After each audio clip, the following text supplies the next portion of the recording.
Hello बच्चों, the question is which of the following is the application of fertilisation. Option A increase yield, option B increase cold resistant and resistant to fungal disease, option C crop can produce earlier and option D all of the above. सबसे पहले हम बच्चे यहाँ vernalization के बारे में समझते हैं।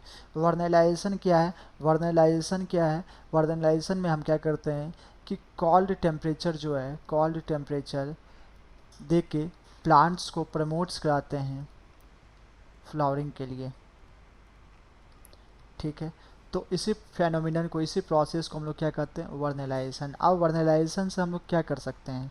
वर्नलाइजेशन के थ्रू हम जो है जर्मिनेशन, जो जर्मिनेशन है, जर्मिनेशन और ये जो फ्लावरिंग होती है, फ्लावरिंग जो होती है, इसके जो टाइम पीरियड है, इसका जो टाइम पीरियड है बच्चे, इसको हम लोग कम कर सकते हैं। टाइम पीरियड को कम करके हम, इससे क्या यूज हो गया? इससे यूज यही हो गया कि हम लोग एक साथ, एक से साथ वन या more than one crop, more than one crop grow करा सकते हैं इन वन सीजन। तो इससे क्या हो गया? फार्मर को हेल्प मिल गई, यील्ड इंक्रीज हो गई। ठीक है, और दूसरा जो विंटर क्रॉप्स हैं, जो विंटर क्रॉप्स हैं, इसको हम लोग सोइंग कर देते हैं, बो देते हैं किस में? जो विंटर क्रॉप्स है इसको हम लोग किस में बोते हैं? स्प्रिंग सीजन में। ऐसा क्यों करते हैं? देखो, ऐसा इसलिए करते हैं मेरे बच्चे, क्या होता है जब विंटर क्रॉप्स को जब हम स्प्रिंग सीजन में बोते हैं तो क्या उस वक्त क्या होता है कि हम वर्नलाइजेशन के ट्रीटमेंट से, जो वर्नलाइजेशन का जो ट्रीटमेंट होता है, वर्नलाइजेशन के ट्रीटमेंट के बाद हम विंटर क्रॉप्स को स्प्रिंग सीजन में सो करते हैं, सोइंग करते हैं, मतलब बो देते हैं।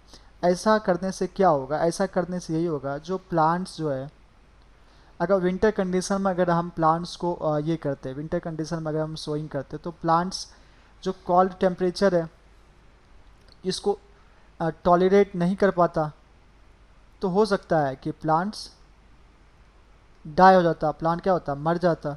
तो वर्नलाइजेशन क्या किया कि स्प्रिंग सीजन में बो दिए और हम वर्नलाइजेशन कॉल ट्रीटमेंट दे दिए, और मुझे स्प्रिंग जो विंटर वैरायटी है ये स्प्रिंग सीजन में कम टाइम में हम क्या कर लिए? अपने क्रॉप्स को ले लिए, तो उससे क्या हो गया? यील्ड बढ़ गई। चलिए अब हम लोग पढ़ते हैं। Which of the following is the application of vernalise? Increase yield, yes, yield increase कर देता है। Increase cold resistance and resistance to the fungal disease, yes, ये स्प्रिंग सीजन में हम क्या करते हैं? विंटर क्रॉप्स को बो के आफ्टर द वर्नलाइजेशन, तो उसको हम लोग जल्दी ग्रो करा लेते हैं और कॉल टेम्परेचर से उसको हम लोग बचा लेते हैं, या फंगल डिजीज से उसको हम बचा लेते हैं। तो ये भी स्टेटमेंट सही है।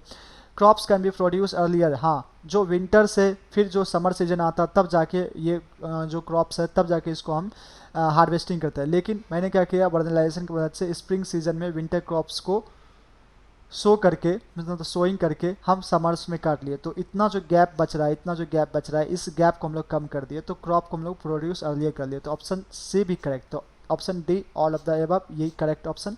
तो थैंक्स, बेस्ट ऑफ लक।